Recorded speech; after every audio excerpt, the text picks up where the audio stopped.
પ્રશ્ન નંબર 1 આપણને આપ્યો છે કે ભાઈ બાષ્પ અવસ્થામાં વાયુનું આંશિક દબાણમાં વાયુનું આંશિક દબાણ વાયુના મોલ અંશના સમપ્રમાણમાં હોય છે.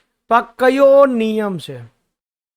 માની લો કે આ પાત્ર છે, આ પાત્રની અંદર અમુક પ્રવાહી ભરેલું છે, એને કારણે અમુક બાષ્પ રહેલી છે એ વાયુની અમુક માત્રા દ્રાવ્ય થઈ ગયેલી છે. આના કારણે અહીંયા એક દબાણ રજૂ થઈ રહ્યું છે, બરાબર? તો પ્રેશર ઓફ ગેસ કહી દઉં. આ દ્રાવ્યતા આપણે મોલ અંશની અંદર લઈ લઈએ, મોલ અંશ ઓફ ગેસ. તો આ સંબંધ કોને આપ્યો? તો મને એમ કહો, આ જે સંબંધ જે છે, આ રિલેશન કોને આપ્યું હતું? કે જેની અંદર આપણે લખતા હતા P = KH * મોલ અંશ. આમ જો તો વાત આવી છે કે જેટલું પ્રેશર હોય એટલી દ્રાવ્યતા હોય, પરંતુ મોલ અંશને જ ધ્યાનમાં રાખ્યું હતું. કોને? તો કે હેનરીનો નિયમ હતો આ.